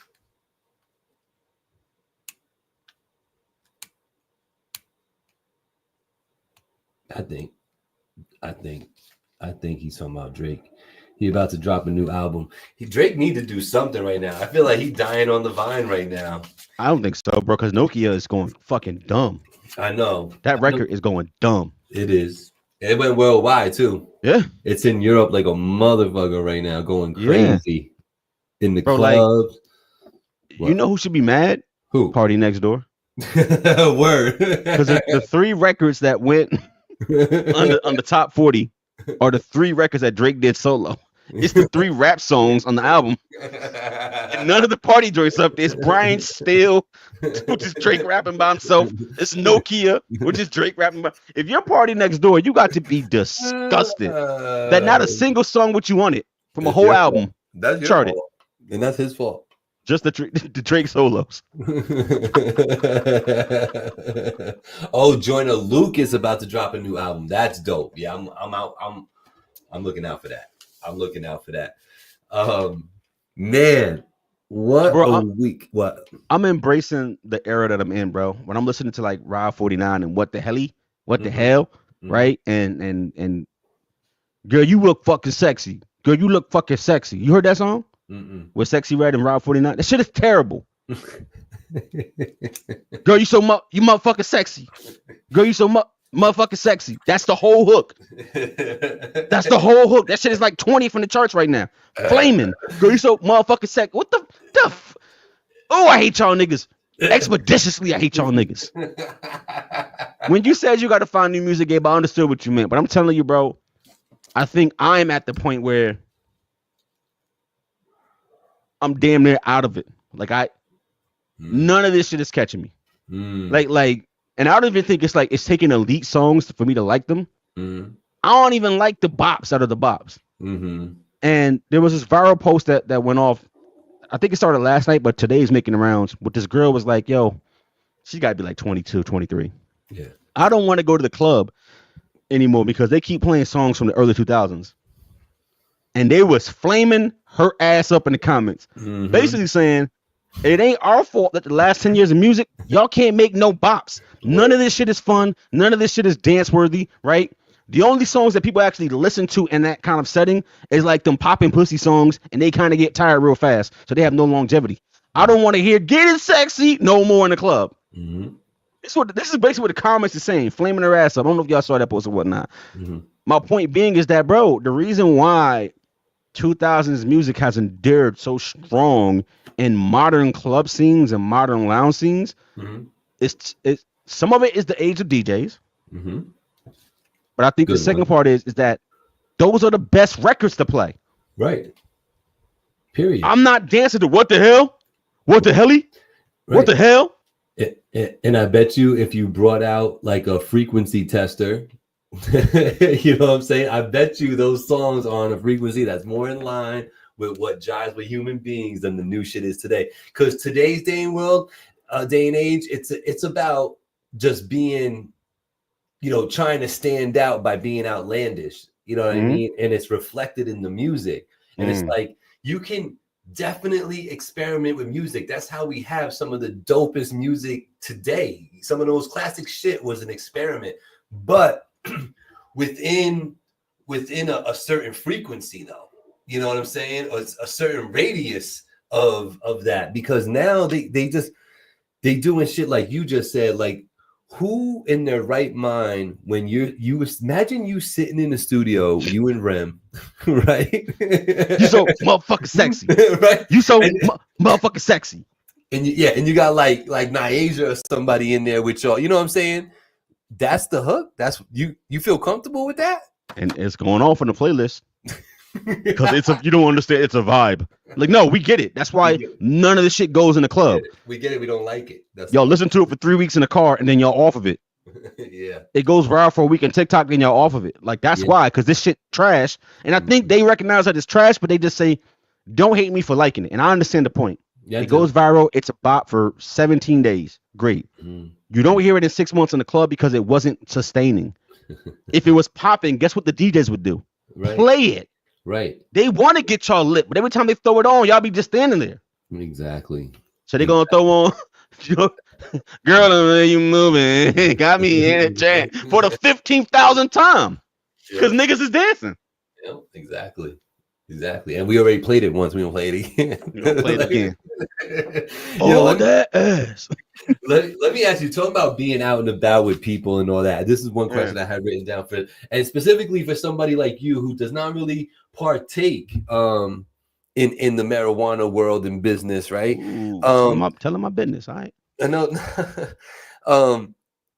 Since legalization has happened in New York and it's become recreational, as you as an individual person, have you noticed a difference in behavior, and or is there something happening now that wasn't before that you don't or do like because of the weed? Yeah. What's up? Guess what didn't happen? What? Crime didn't go up. You know why? Because people that's high want to chill and eat. That's it. It's true though. I don't mind, man. It's I don't. You know what I mean? You know what I'm saying? I mind. You just sitting there. Number two, something bad has happened. Okay. Is that now there's recreational people come to work high. Now this is where I wanted to go, because they can smoke before work, right? And they can smell like ganja before work. And you can't prove that they didn't smoke that in the car on the way to work, right? If they're doing a job like operating machinery and they shouldn't be under influence, then that's one thing. Sure. But if they're doing almost anything else, that's not OSHA regulated. You really can't say shit, right? And when they go to lunch, they smoke out again, and they come back in at 1:30. Hi. Why do I bring up this point? Because we're managers and we deal with bullshit. I'm not a manager. I'm not a manager, but I know what you mean. I manage people. Sure, I have people underneath me. Yeah. I have managers that report into me. Right. We've been remodeling a big section of our administrative building because inside football, but basically I'm building out a whole wing for my departments that I have under me. So we're literally remodeling the whole place, the whole wing, which is pretty dope. Shout out to my job. But the people doing the electrical work are stoners. Okay. And they pull up in the parking lot in a white van, smoked out. They open the door and smoke comes out. Okay. And at 4:31, when we close, they exit the van because they don't do this when we there. Okay. I'm still around. Right. They come out, smoked out, and they're giggling about fixing my electrical. Now, here's what I will say. I'm terrified. I don't want to touch a light switch. look. I don't want to get a static build up on my shoes. Right. I'm terrified. That can be perfect. When you ask them questions, what are you doing? They can't really explain. That's not good. That's not good. So when you ask me what if I think about it, I think it's impacting people's performance at their jobs. I don't think it's caused more or less crime, except from the fact that people are not going to jail for it. So in that way, the arrest rate is going down considerably. Considerably. Especially on traffic pullovers. Yeah. But I think it's making people do shitty work. And I like to see people get fired for being bad at their job because they won't stop being under the influence. There it is. Now, since y'all like to take what I say out of context, And there is a time and place, though. that's my entire point. Be as high as you want to be. Mhm. Just don't come here and fix my power Right. and not know should the red and the green touch. Right. Right. It's really that simple. I'm not asking for a lot. Nope. You know what I'm saying? I'm not asking for a lot, man. Gabe, if you knew that your barber had just hit a bong and was lit, like he literally just finished, and you sat down in the chair, would you let him cut? Yeah. Sal got that House of Barbers shout out right there across the street from Marist College. Yeah, You I let would him let cut you? Sal. Yeah, I would let him come in. Yeah. What if he hit a glass pipe? Oh, no, crack. You can't cut my hair after crack. What if it's in between crack? What if he had some yesterday, but not yet today? No. Well, yeah, if yesterday, yeah, you should be good. Yesterday, you good. I know you good because, like, you all know the story of the crack fiend that came at 12:30 to get something, ran away, and at 12:45 was right back trying to get some other shit. So yeah, I ain't gonna hold you, bro. A lot of people I know be getting smoked out. Do y'all thing? None of y'all niggas giving me a lineup. I don't trust you with a razor. I'm not saying that you can't cut no more, but I fully expect you not to see the line straight. Right. No, you can't razor me. Shout out to Shad, man. Shad ain't never lined you up dirty. He's high all the time. I don't know if he's high all the time. Let's not say that's allegedly high all the time. Man, what a week though, man. What a week. I want to say shout out. You know, Stephon Cardi. You know that I love battle rap, right? Oh. Yes. Yeah, I know. And I got to meet the one and only creator and main host of one of the biggest leagues in the world, KOTV. You met Remy? King of the Dot. I met Organic, man. Shout out to Organic. I got to shake hands and chop it up with him. Shout out to Maj and that whole deal that went down in Brooklyn, man. I met Poison Pen. One of the coolest things happened to me, Black. You know, I don't know if you're familiar, but are you familiar with like Team Hami and like Sarah Connor and all them? I have an awareness of them, yeah. Okay, so Sarah Connor basically was somebody when the grind time world. I know who she is. I just don't follow them deeply. I'm telling the rest of the audience, good sir. Got you. Right. So Sarah Connor is a person in battle rap that has put some work in, definitely help with events, connecting dots, networking, marketing, all that. She's been in the game for a while. So, you know, she's got a name and she knows everybody in the game, right? So she's in the spot. I'm in Brooklyn. I see her. I walk up to her and I'm like, and I was like calling out people's names because I had interacted with people on the internet. I just never met them in person. So when I seen her, I was like, Sarah Connor.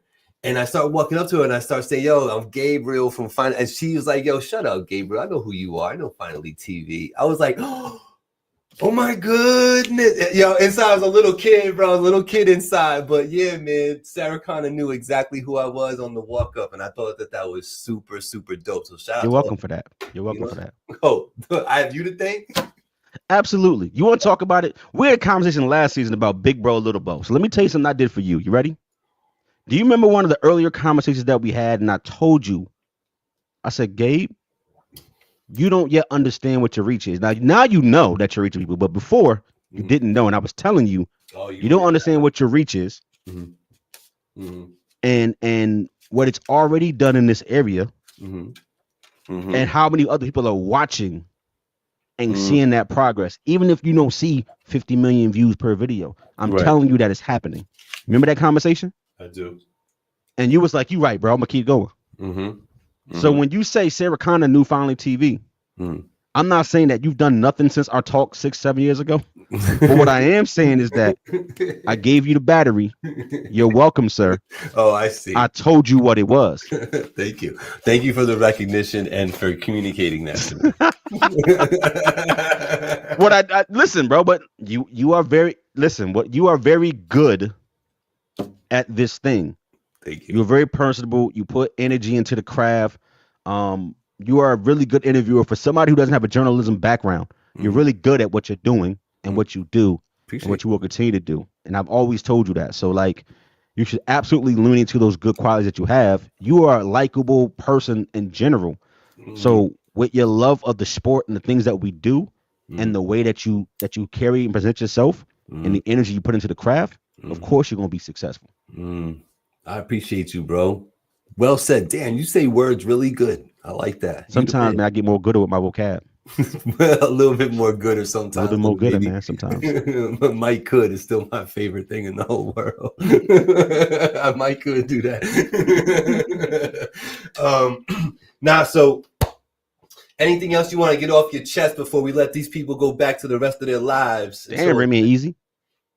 Rem and Easy. Oh man, that I talked about that with Shad. Shout out to Vanessa. No, we were just talking about it, but man, listen. Is it nasty work? It's nasty work. It's super nasty work. It's super nasty work. Not a fan of that. I think. Did you go get caught up? Sorry. Did you get caught up? Did you go watch all the videos so you could know what the conversation was? Yeah. No, I'm pretty caught. Because Pat was like 3 hours. I know. I probably watched. I ain't gonna hold you. I probably watched an hour and a half, almost 2 hours of that. So I probably missed an hour of dialogue from him, and I definitely missed the very last thing that Rem put out, whatever that was that people were watching. I didn't watch that one because by that time I'm like, y'all need to stop, man. You got a kid out here. They got a kid here, and this is the internet. And even if they take down their lives, those lives have been recorded. And they on somebody's hard drive and will resurface at the drop of a dime as soon as they realize that it's not out there no more. Gabe, I have a question for you. What you got? How come white celebrities don't crash out like this? Ooh. Y'all not hearing me. Bruh. Do they though in court? Is that how they crash out? They don't do it on the internet, which is funny because we all use the same kind of internet. We do. Why don't white celebrities crash out like this? This past few weeks alone, we are watching, and I know that Cassie's not directly pressing charges against Sean, but I'm including it, right? Because it's relationship bad business all up in the headlines. You got Cassie and Diddy relationship, right? The nastiness, the nasty work. You got Remy Pap, right? Who was buckled up, buttoned up. Pap was looking really dumb. Like, you're not saying nothing, and we know that this nigga fucking your girl, your wife. I'm sorry, not your girl, your wife. Why are you not speaking out in 3 years about this? Right. Finally crashing and letting it out. We got Cardi / Offset / Stephon Diggs out here looking super nasty. Yeah, that's another one, bro. That's another one. Bro, the internet has turned into fodder for nasty relationship business.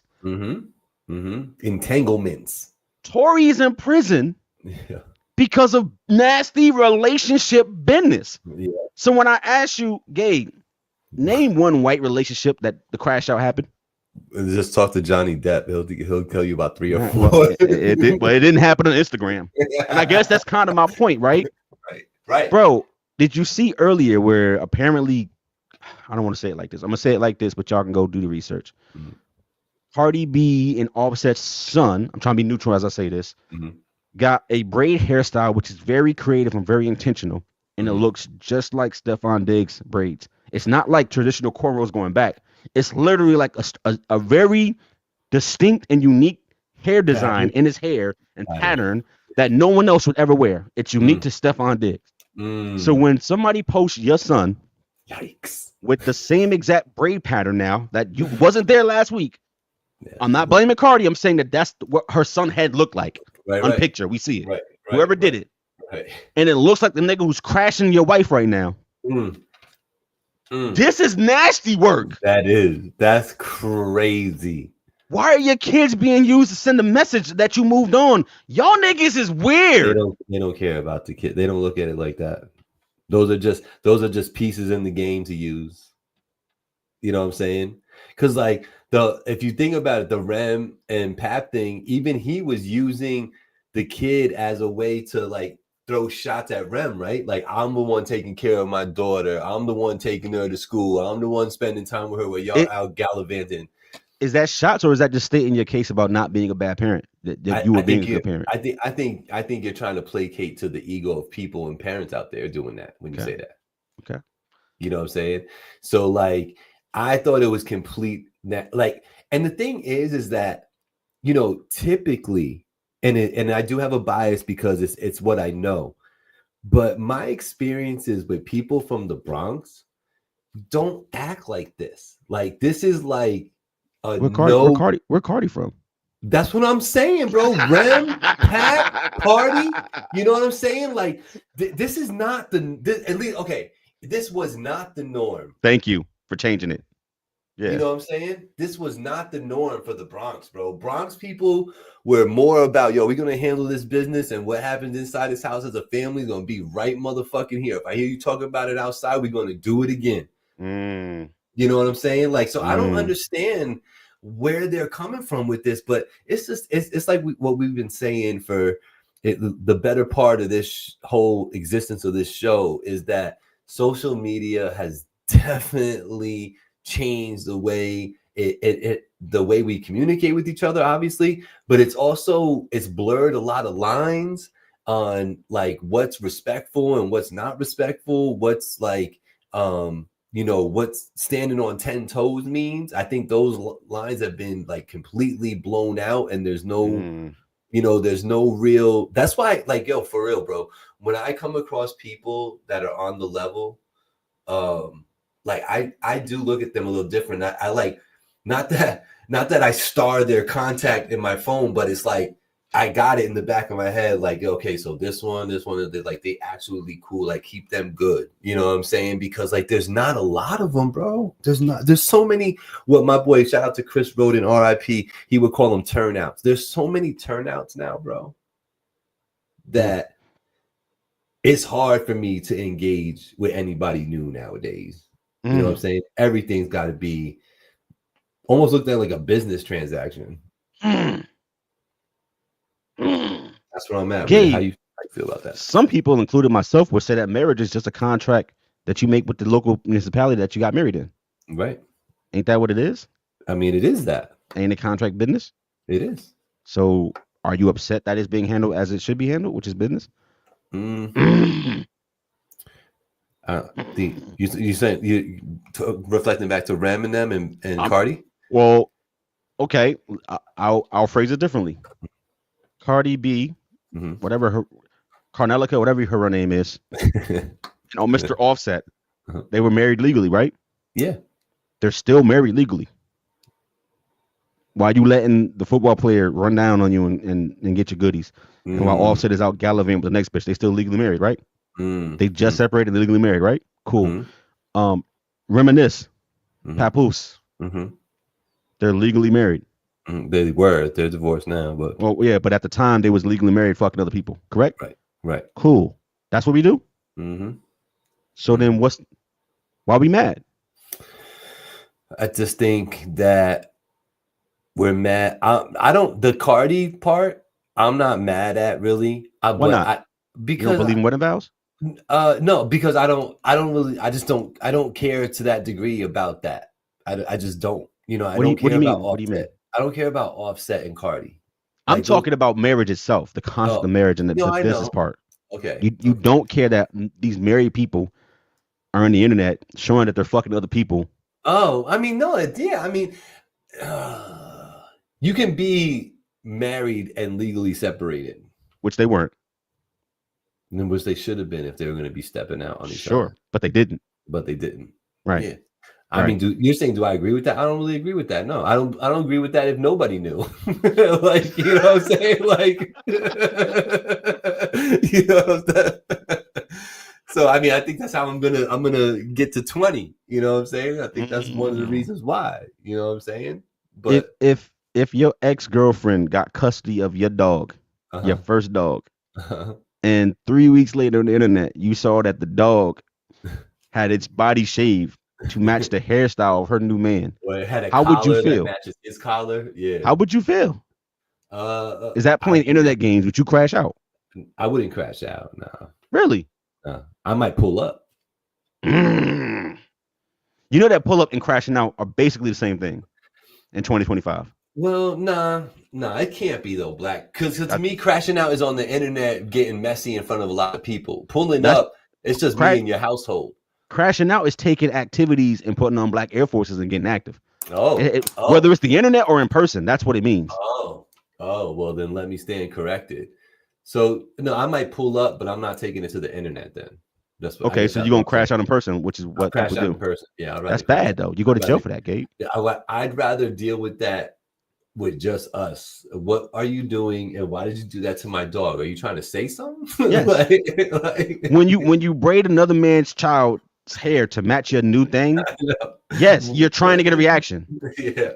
So I know that there are many people who are on the other side who do things so that they don't give them the reaction they want. Would you be of that cloth, or would you react? No, because you're playing with my child, who So is not an adult, who's not even a teenager. you would react? Yes, Okay. I'm gonna give you all the smoke, and I'm gonna react by going All to the this. courthouse and saying, "You see this?" Because last time I checked, my separation got nothing to do with this little 6-year-old person. Right. Why you braided his hair to match his other nigga hair to antagonize us and put it on the internet? Yeah. That's how you treat your kids? Like Right. accessories? Right. I'm getting my child up out of there. It's true. I can't disagree with you, bro. I can't. Rem and Pap don't like it. I wish they didn't do it that way. People are allowed to separate, go their separate ways, Yeah. not grow. I think growing apart, I think those things happen. There's nothing wrong with that. It's the way that they made it so public and got it so messy. And Rem was, she wanted to start telling everything. She's talking about sexual preference. She was going down that road, man. Like, damn, like you really taking it there? Like, and it is almost like, not for nothing. And now all the Phillies gonna get mad at me and shit. But it's almost like you start fucking with some other town a lot. You know what I'm saying? You start fucking with another town a lot, you forget what it is, and you start acting, and not for nothing, she's doing that battle league. She's around a lot of younger men now. So her mentality, maybe without even her realizing, has changed. You saying that Remy, 45-year-old reminisce is on young nigga shit? YN shit. Yeah, I do. Because I hear you. Because she got people around her that when she's in those feelings and has that emotion, she's not getting people like me and you around her going, yo, just call dude, or you know what I'm saying? Like, fuck all that. Let's go smoke, let's go chill. And you know what I'm saying? She's got people around her going, yeah, man, what the fuck? You know what I'm saying? Yo, you so right. You should air his ass out. You know what I'm saying? And it's like, okay, she did, and she's gassed. You know what's not just words when I say them? This right here. These people almost forget they have kids, and that their kids are gonna become aware adults, right? And before they hit adulthood, they're gonna be in middle school, in high school, getting it the most filthiest way. Remember when your mom was on the internet getting fucked by Stephon Diggs while her and your dad was getting a divorce? Like, yo, kids is cruel. They'll kill you about the sneakers you wear. You think niggas not running down on you when your mom is known around the planet and your dad is known around the planet and your potential stepdaddy is known around the planet and they doing nasty shit in the internet and everybody crashing out left and right? You don't think that when he's 10, somebody who don't look like him is going to say, remember that time that your mama was getting fucked by Stephon Diggs while divorcing your daddy? Facts. You don't think that's going to happen? It's like they forget that no matter what you feel about each other, y'all going to see each other forever. That's your kid. And they're going to have to reap all the fallout from your crash out in public. They're going to have to wear that. I'm sure it's going to be good with the bread, but there's going to be times like, yo, this is foul. This is nasty work. Mommy, why are they saying this about you? How many bodies you got? You was in Love and Hip Hop doing what with DJ South? What you talking about? Right. It's nasty. Right. It's almost like, they work so hard, these folks, to create that generational wealth and all that. And these kids won't even be able to enjoy it as much as they would have if it was minus all this shit. You know what I'm saying? So like that kind of sucks too. It's like, damn, it's like I'm born with this silver spoon and fuck, I don't even want it. You know what I'm saying? Like I wish I didn't have it because of the shit that I deal with. You know what I'm saying? We're blanking at Gabe. We ain't seen Blanket in 20 years. Where he at? Hiding. Yeah. It's true. It's true, bro. Your daddy was probably the most famous person on the planet when he was alive. Am I wrong? At that time of his life, at the peak of Michael Jackson, early 90s, late 80s, early 90s. Yeah, no, yeah. Was Michael Jackson not the most famous person on the planet? Most recognizable person, period. Yes. Cool. And you don't even want to be seen. Right. Niggas can't even find you. Right. You actually changed your name from Blanket to like Reginald or some shit. To be you know regular. why? You know why? To be regular. regular, and because they said all that foul shit that your daddy did. Yeah. Yeah. Because if you could win off of his name, you absolutely would. But the fact that you're gonna be asked every time you walk anywhere and do anything, yo, did your dad really touch little boys? Right. Did he touch you? Did he touch you? Did he? Remember when he held you over the fucking balcony? Right. Look at Blanket. Right. Remember that? Right. Like, yo, yup. Yeah. Yeah.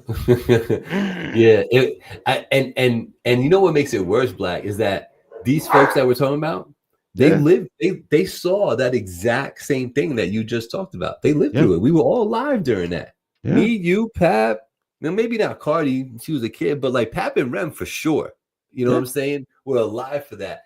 And to do this is I just think about the kid. I think about their own like self-dignity and respect. And I feel like now, like, because I don't know about you, maybe this is my other hot take for today, but I never really viewed them as like this super Black power couple. Like that wasn't really my vision of them. Because she's not Black. Why would it be?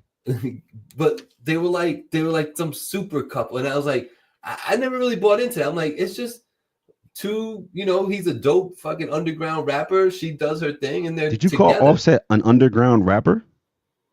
Who? I'm talking about Rem and Pat. Oh, my bad. Okay, got it. Yeah. I'm talking about Chanel. You know what I'm saying? Like, I don't know, bro. I don't think we thought they were a power couple. Well, at least my perception wasn't that they were a power couple. Was that Black Love?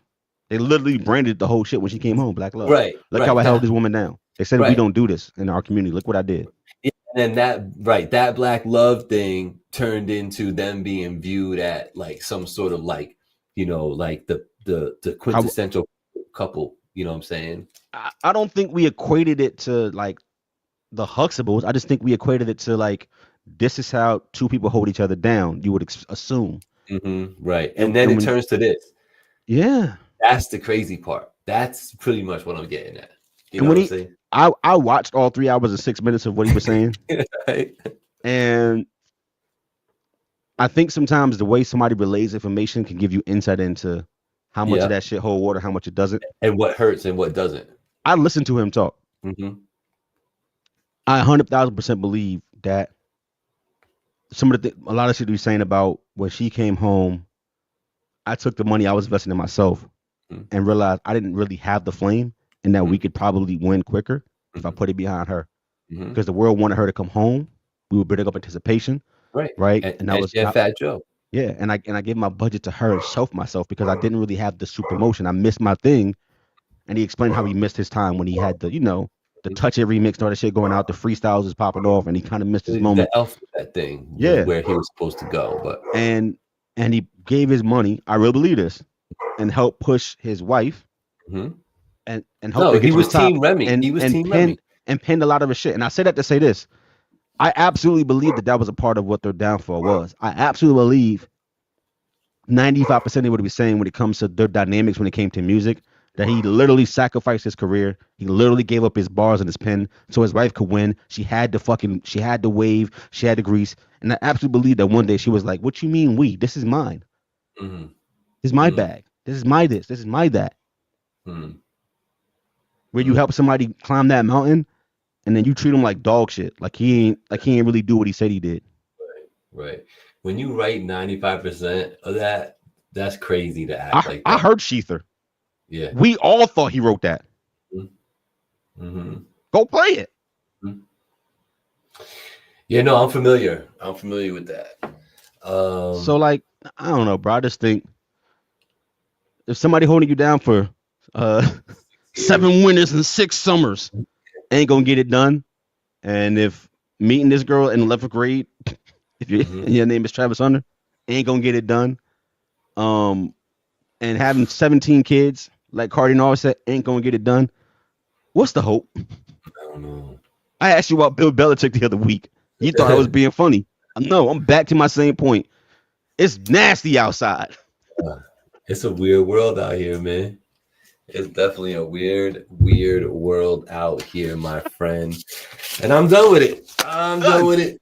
Yo, shout out to our not sponsor, Hennessy, VSOP and Hennessy Pure White. Both of them shits go hard. I had both tonight. If y'all can't tell, I'm lit. Shout out to Gabe. Whenever Gabe gets in his funny bag, that's because, yeah, he was doing Gabe things before the show. Shout out to Gabe. Shout out to to Sal and House of Barbers, our actual sponsor. They cut your hair really, really good. Gabe be going there sometimes and getting his hair cut. Shout out to Sal and them. Shout out to all the people behind the scenes that make this thing do what it do. Shout out to Gabe for bringing the energy and bringing me back to life, because literally I was already in Tulum when the show started. I was already there. I was mentally already in Tulum, and Gabe didn't understand what I meant. I was in Mexico, and Gabe brought me back to at least Southern Jersey. All right. You're all the way back to South Jersey.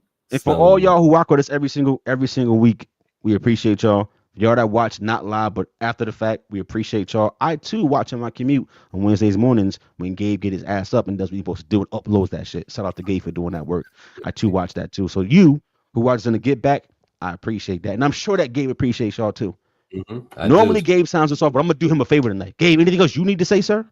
Nothing. Just shout out to supporters. Shout out to Black. Shout out to Angie. Shout out to the puppies. Finally TV. Shout out Brian Sable. After that, man, we'll see you next week. We up out of here, man. Peace in the Middle East. Peace.